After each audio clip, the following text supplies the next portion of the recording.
A shadow is about to pass over the Earth. But is it just a cosmic coincidence, or is it something more?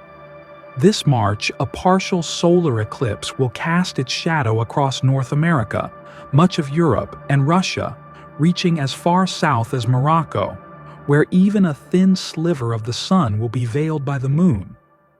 While scientists focus on the mechanics of the moon aligning with the sun, believers around the world are asking a deeper question. What is God trying to tell us? During this celestial event, the moon will move between the Earth and the sun, partially covering its light and casting a unique shadow over parts of the world. In places like northeastern Canada, up to 90% of the sun will be obscured. Even cities like New York, Boston, London, and Reykjavik will witness this rare alignment. Though the sky won't go completely dark, the eclipse offers a striking visual reminder of how fragile and interconnected creation truly is. Jesus himself told us to watch the skies for signs. And now, as the sun dims and the moon moves into place, we are reminded that the heavens still declare the glory of God, and His plan is still unfolding. Let's take a closer look at what Scripture says about celestial signs and why they matter to us right now. Throughout Scripture, God warned us that celestial events would serve as signs and messages for humanity, reminders of His plan and the unfolding of divine prophecy.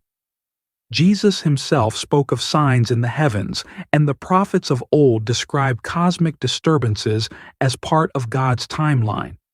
The book of Genesis reveals that the sun, moon, and stars were not created until the fourth day, indicating that light and vegetation, such as trees and flowers which appeared on the third day, predated these celestial bodies. This sequence prompts the question, why were plants created before the sun, moon, or even rain?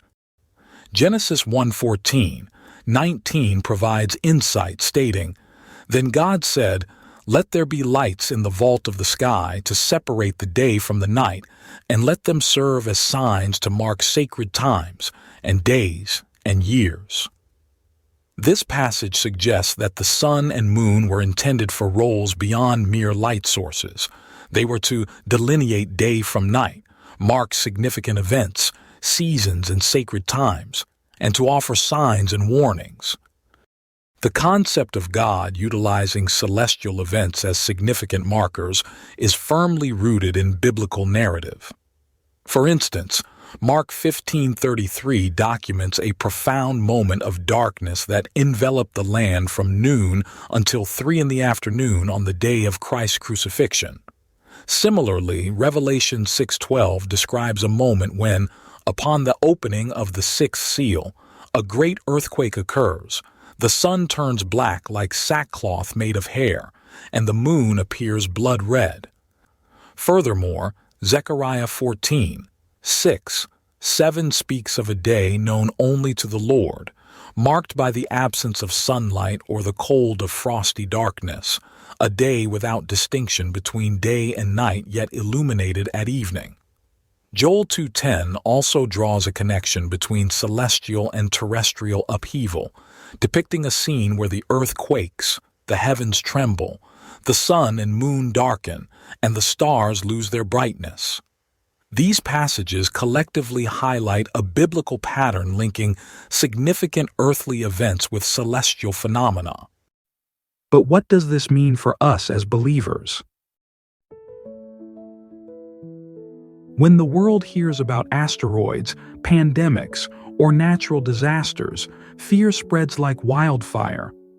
But God calls us to respond differently.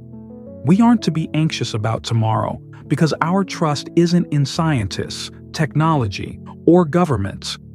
It's in the Creator of the universe. Jesus reassured us, "Peace I leave with you, my peace I give you. I do not give to you as the world gives. Do not let your hearts be troubled, and do not be afraid." The news may speak of potential asteroid threats, but we know that God remains in control. If the end times are unfolding, It's not a surprise. God already revealed it in Scripture. These events should awaken us spiritually, not frighten us. We must remember that God promised us a new beginning. The Bible doesn't end with destruction, my dear friend. It concludes with a beautiful promise.